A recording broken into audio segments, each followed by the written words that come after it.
You're watching NewsX. I'm Rishabh Gulati. Ladies and gentlemen, there are so many things about our own wonderful country which, in its very true essence, is indeed a wondrous subcontinent. And we have been taught it like cliches, diversity and language and culture. We don't really understand it. It's something unique on the face of the planet. It is something very special. It is indeed, and I've said this often, the hope of humanity. When we discuss, as Fukuyama would once have said, the end of history, or what is that form of human functioning that has reached the peak of what is possible? The answers are to be found in India. You can't find them in China, where it's 90% ethnic Han people who have persecuted everybody else, from the Uyghurs to the Tibetans. You're not going to find it in America. Let's face it, we know how that country was founded.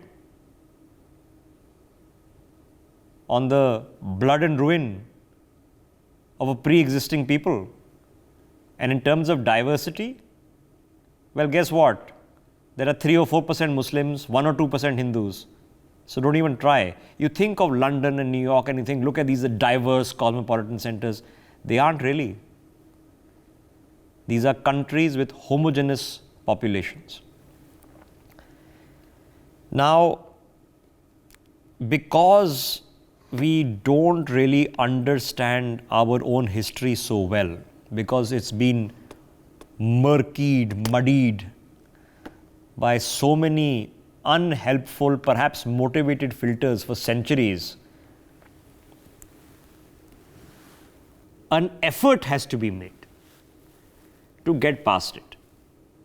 India was a lot different in 1947, when we spent the next 20 years reorganizing the country on linguistic grounds. So the British, when they came up with the two-nation theory, and then we carried on with multiple theories, that there is a north versus south, and you can see in politics today it's an issue that is still raging. The reality is, this is the wondrous fascination of India. Now, within this, correctives need to be applied. What are those correctives?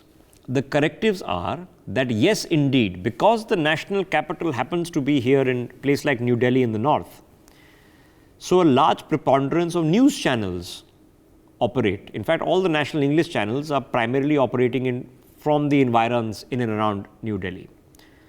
There was a time when a large proportion of print publications, newspapers, were operating around Kolkata. So a lot of the journalists were Bengali. Up until my generation got kicked off, when I began my career in news organizations, he was surrounded by a majority of Bengali journalists, and they would be speaking in the Bengali language in the newsrooms, even in English language publications and news channels. So while we say that, look, we're one country, we're a beautiful country, we have to celebrate our diversity, what are we actually doing about it? So I have an opportunity in a news channel to do something about it. So if you've been following NewsX, I am taking a personal and professional interest in improving my knowledge, my understanding about Tamil language, about Tamil culture. We've sent reporters out there, to the historical sites which are being excavated as we speak in Kiladi and other places, dozens of times. I've done hundreds of hours of television conversations. They have hopefully expanded my understanding, hopefully the understanding of you people watching, okay?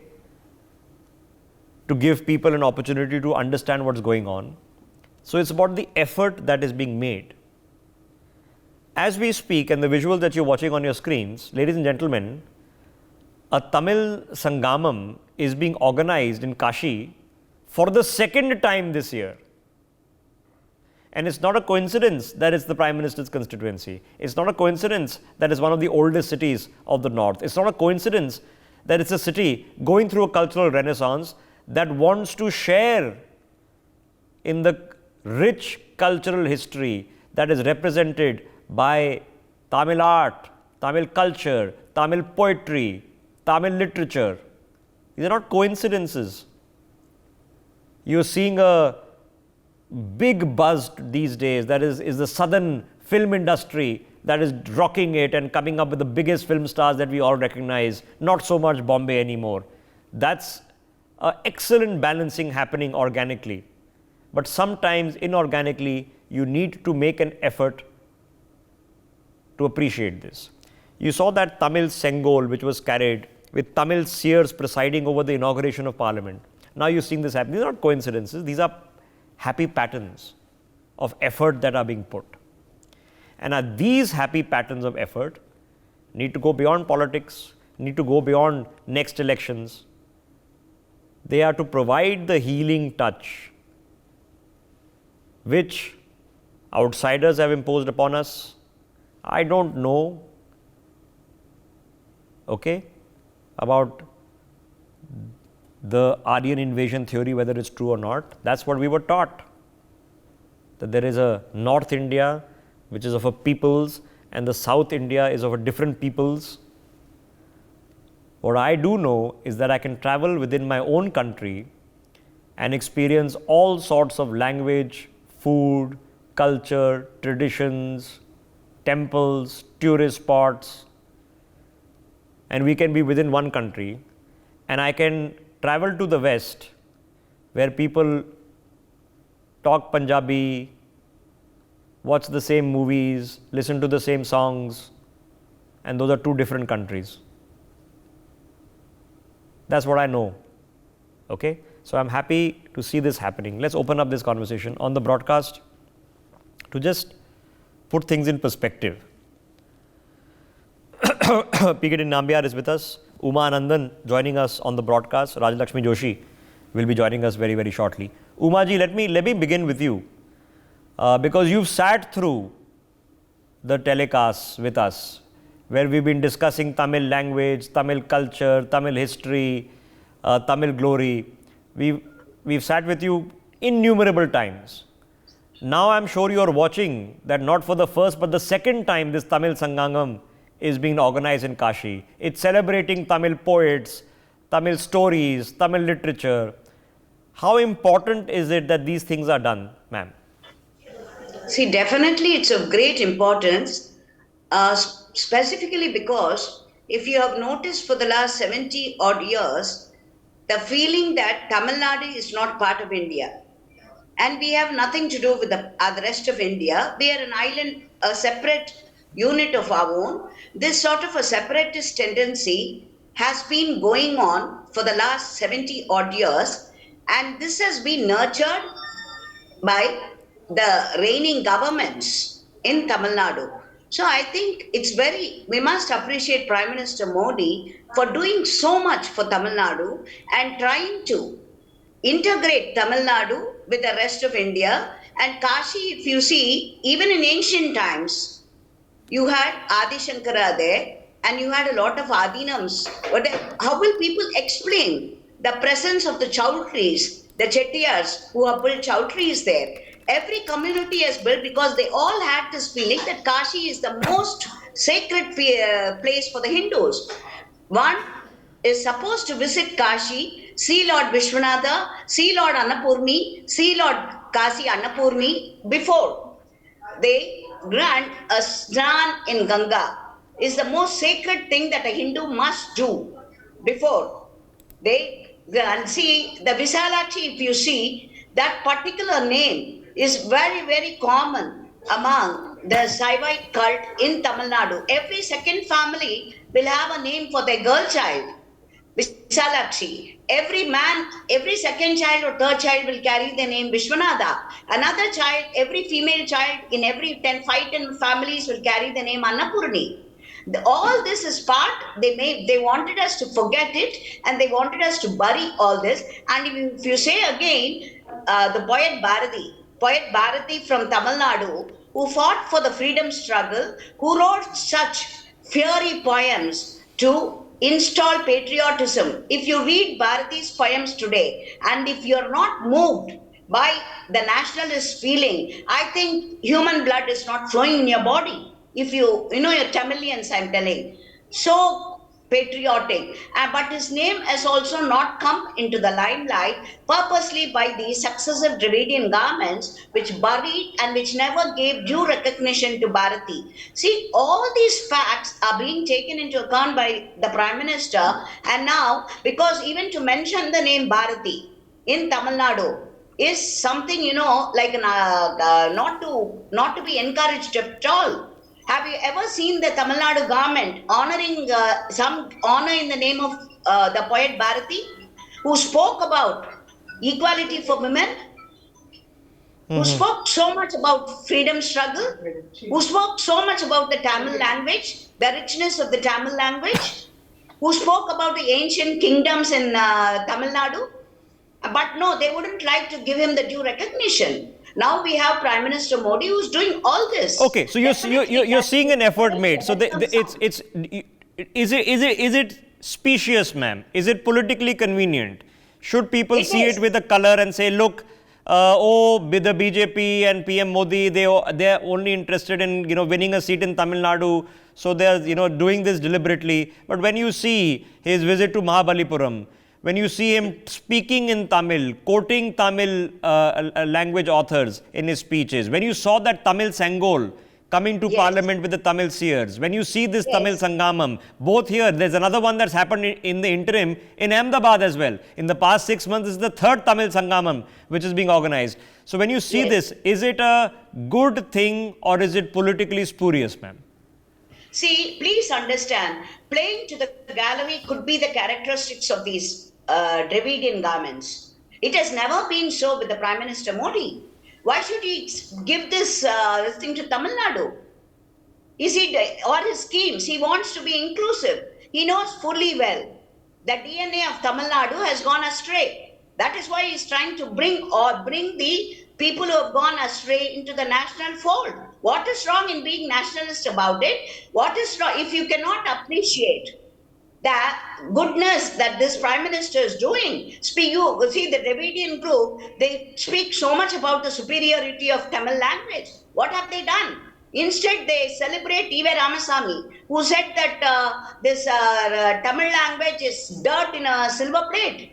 They would like to make him an icon, but they refuse to give due acknowledgement to the efforts of Mr. Prime Minister Modi. Okay. Who is playing the political gallery? Who is playing the gallery? So we have, ladies and gentlemen, options.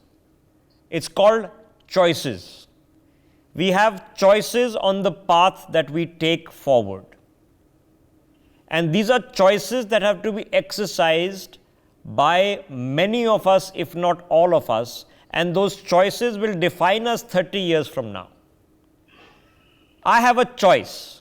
I have a choice to have a conversation today, okay, and have an argument, have a tamasha, have a name calling, get some virulent voices from the south, get some virulent voices from the north, and have a debate on who's superior and who was the genuine India, okay. And you will have a fight. What will you achieve? You will achieve nothing. You will scarcely provide platforms to people who thrive of caustic divisionism, okay. Instead, we have choices of what you see on your screens, which we have been doing for years. It's not yesterday, for years.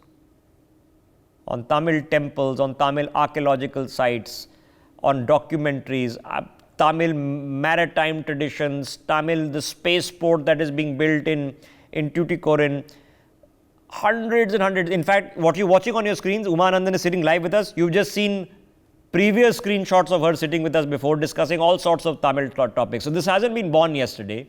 It's an effort that is being made for a long period of time. Some will value the effort.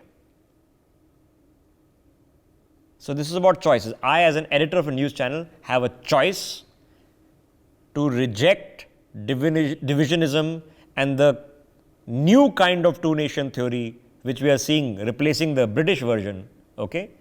The Prime Minister also has a choice. He need not do this. You people forget the Prime Minister is an OBC from Gujarat. His native language is Gujarati. It's not Hindi or Punjabi. And he's making an effort. Is that effort politically spurious? You can feel that way. But is the effort happening? So when you do a Tamil Sangamam celebrating Tamil language and culture inaugurated by the PM, not once but twice in the same year, what is that doing? Is that making an effort? Let me quickly get PKT Nambiar into this conversation. Mr. Nambiar, at some point of time, we have to just get past the very easy methodologies of division and the very tough methodologies of unity. Mahatma Gandhi had a tough job, very tough job. How do 40,000 British rule a country of 300 million people? It shouldn't be possible, but they made it possible because they cut up the 300 million into so many small entities and made them hate each other, and then they sat on top of us. Have we learned that lesson now, and are we doing something to fix it? Well, Rishabh, thank you, and my compliments to you once again for taking up this South-North collaboration, or rather that the unity of our country, both in terms of, so just imagine that such a culturally diverse country, such a diverse country is united not from today, for millions of years maybe. We don't even know the real history of it. We were united by our spirituality. And our spirituality and our cultural, for any civilization to grow, they should be knowing their roots very well. The kind of, I'm from Kerala, and you know that even when I was a small kid, I used to hear that the people who are leaving to Kashi, and then there was a lot of people cry around in the family, they are going for a pilgrimage, but then everybody cries together, that feel that once you go to the Kashi is the ultimate place to go, even if they may not come back, but spiritually we are. So the point, even in Kerala when I pray that. Okay, so Mr. Nambiar, Mr. Nambiar, I just want to deliterate, because you probably won't be able to see it because you're looking into your camera. So when we see a Narendra Modi, who is a Gujarati, when we see a Yogi Adityanath, who's from Gorakhpur, they are standing on a dais, listening to serenades, songs being sung in Tamil, where the hoardings all around them are written in Tamil language, happening in the core of the Ganga belt, which is Kashi Vishwanath. Okay? What is it? Is it just symbolism, or is something fundamentally important happening? Here is a quintessential Hindi belt, cow belt, whatever you want to call it, with sobriquets and epithets that are attached. Yogi. Here is a Gujarati Prime Minister sitting in Kashi and humming along to Tamil songs. What more effort can be asked of them?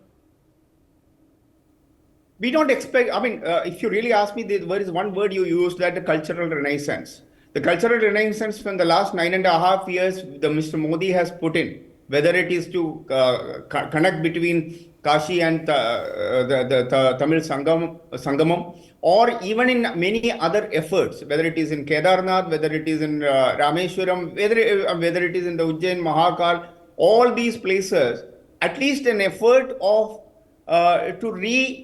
I don't know how to say this in words, but then at least to get back our culture back, our spiritual connectivity, which has been existed for years. Adi Shankaracharya belongs to my particular state, whereas Adi Shankaracharya's life is not celebrated in Kerala because of obvious political reasons, and the communist overreacts. But when I come to Delhi, Prime Minister Narendra Modi tries to take the name of Adi Shankaracharya at least hundreds of times. I think that alone says that the connectivity between Adi Shankaracharya is the one who has made all these muds, whether it is Kedarnath, Badrinath, or Puri, and all of them. Just imagine, that is the cultural and spiritual connectivity we all had for thousands and thousands of years. Yes, it's something, because there is something in the human essence that has to celebrate the remarkable place which has birthed so many correlated but culturally distinct ways of life, so many cuisines and languages which have all sorts of correlations. So what is a respectful thing for me to do? I traveled last when I was a student to Kerala to attend a Christian wedding, and to understand that this is my country and a set of people who, what they wear and what they eat and the way they structure their lives is not the same as mine. Is something equally wonderful. And I would hope that when they would come to my house, that I would be introducing them to the food that we eat and we grew up on, just as much as we enjoyed sitting with them and eating their meals of a banana leaf. So this is what is expected. Now that's the way forward. There has to be a visionary approach to this. It can't be a calculating approach 1 month later, 2 months later. So you're making an effort, seeing an effort made. And Rajalakshmi Joshi, just chime in on this. This is the second Tamil Sangamam in 6 months in Kashi. The Prime Minister is sitting there, okay? People from all over the country hopefully will gather. It's happening in the north, so the preponderance of them will be North Indians. I remember A.R. Rahman going to London and doing a Tamil concert, okay? Because music is a place that transcends language. I mean, we listen to Spanish songs that come in the top of the charts. We have now seen cinema transcending language. Surely as a people also we can get past this linguistic divide, north-south divide. Yes, definitely, Rishabh. Very good evening to all of you, and my pranams to everyone who is watching this. And I'm so happy to see that this is the second version of, or I would look at it as a double version of the Kashi Tamil Sangamam that happened earlier. So there is this old saying in Hindi that says "Kos kos par badle pani, char kos pe vani." So that is what is there in that is relevant all over Bharat.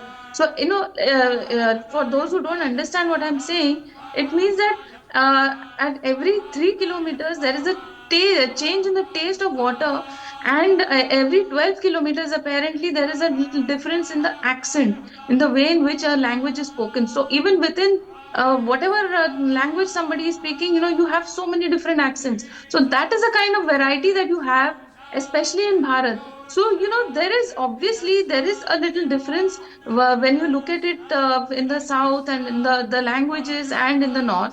But this divide that the people are doing today, especially the political, there is this kind of an agenda. So now this has to definitely be overcome. So I heard PM Modi ji speak about how all Hindus, in the morning we have this culture of how we talk about we remember all the 7 rivers, the holy rivers, and that is exactly that happens whether somebody may be in the north, the northernmost part of say maybe Kashmir, or in the southernmost part of India, or in the west or in the east. Everybody has the same mantras, they have the same shlokas, the remembering of the 7 rivers. That has happened right from our childhood also. We are aware of all of this. Kashi and Mata Ganga has been something of great importance for everybody, even in the south. So even when somebody is born, or especially when somebody dies, the Ganga jal is put inside their mouth. So that but Raja Lakshmi Joshi, now I'm short of time because the event is of course been going on. It'll go on for a few days. But if you and I can go out and say, okay, we're going to have a pizza, we're going to have a burger, we're going to wear a pair of jeans, we'll wear a dress, okay, and that can become almost cool to do so, okay. It doesn't become organically, it is made cool to do so, okay. So an effort has to be made in the similar way that, okay, that if even I'm in the north of India, why should be a pair of jeans? Why shouldn't it be equally fashionable, in fact very interesting, to don a veshti? So these are the kinds of logic that we have to encourage in this country, So, once we start the process, why are there still so many people trying to do the opposite direction? Do they really think that there's a marketplace out there for votes, that if you argue and you divide, you can still do things? Rishabh, you know what? They want to keep the country divided because that suits their agenda.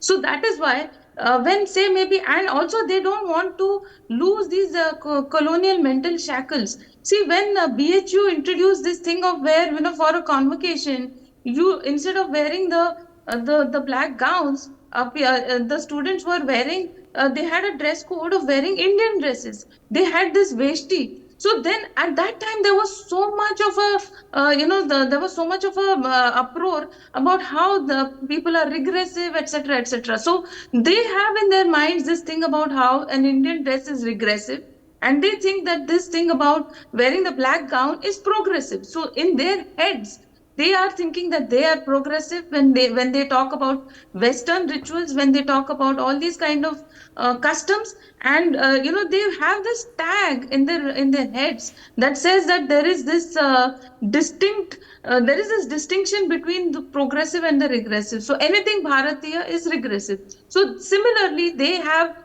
put a rigid line saying that south of Vindhyas is South Indian and north of Vindhyas is North Indian. Okay, And so where does the argument come from? The argument comes from panic mongering. Uma Anandan, the argument comes from panic mongering, okay? That unless you fight a virulent fight, your language will vanish, your cultural traditions will be destroyed, they'll be swamped by these northerners, all of us will be made to forcibly speak Hindi, that our entire identity and culture will go away. When we know the truth is that since the time of the Cholas, Tamil identity and culture has not only flourished, survived, thrived all over Southeast Asia. When Tamils travel and settle all over the world, heck, when Indians travel and settle all over the world, you tell me where their identity, culture, language has disappeared. In fact, we have spread the identity, culture and language all over the world. So how do we call a spade and put away these canards? See, as you rightly pointed out, can one of these Dravidian groups come to us and explain why E.V. Ramasamy is being celebrated when the same Indian was a slave of the colonial mindset, and he had the audacity to write to the British, please, if you give independence, give it to the rest of India. Don't free Tamil Nadu. You still continue to rule Tamil Nadu sitting in London, because these Indians are not capable of even manufacturing a common pin. These were the exact words used by E.V. Ramasamy, and he is being celebrated, and everywhere you find his statue. Why? Rajaraja Chola, who took his glorious Tamil Nadu beyond the shores of Tamil Nadu, is languishing somewhere. The temples that he built are being robbed. There is not a single place or a statue for this great king who took the Tamil language to a different height, who glorified the culture of Tamils in every possible way, not only Rajaraja Chola, all the ancient kings. Instead, you have statue for Mr. Karunanidhi, Mr. Annadurai. They celebrate their birthdays. It's in a garment way. They don't celebrate the birthday of Rajaraja Chola like this. They do not celebrate the birthday of Sundara Pandian. See, the Madurai kings, they had the Tamil Sangamam, celebrating the language Tamil in Madurai always. And someone rightly pointed out the language of Tamil Nadu, the Tamil spoken by me, a Chennite, is different from a Tamil spoken by a person from Madurai. The Kongu Tamil, the Coimbatore Tamil is totally different. The Tirunelveli language, Tamil spoken by the people of Tirunelveli, is so beautiful to hear. All these languages spoken by these different parts of Tamil Nadu is so beautiful to hear. Just when they open their mouth, you know from which place they are. And nothing has happened. But the slave tendency of the Tamil Nadu people to glorify anything that is foreign, that is the mentality that they have.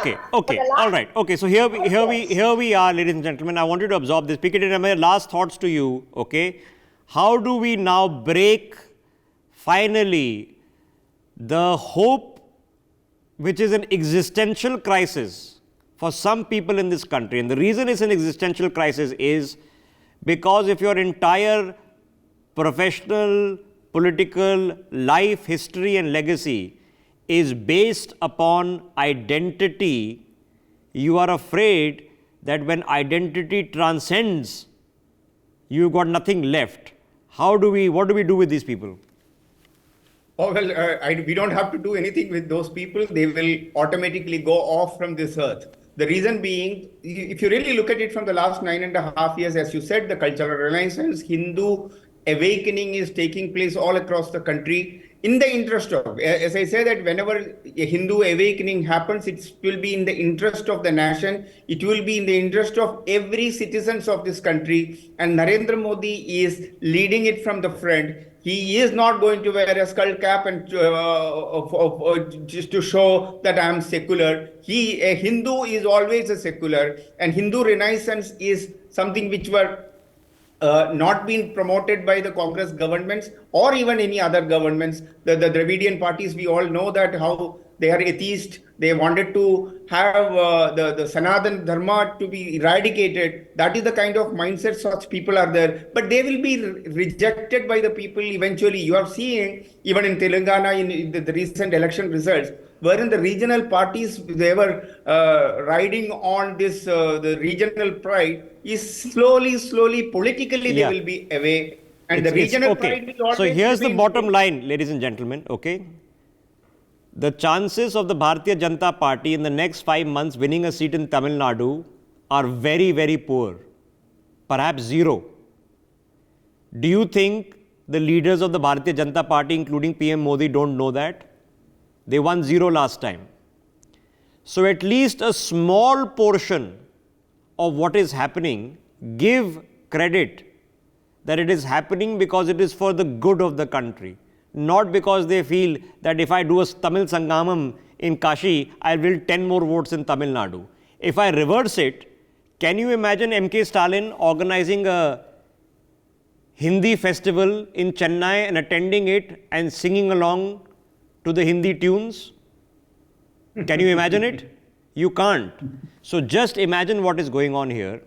An effort needs to be made just to get out of the old adages that the politics of the country has been stuck into. The politics is for you to decide, but is an effort being made? An effort is being made. I know I'm making an effort.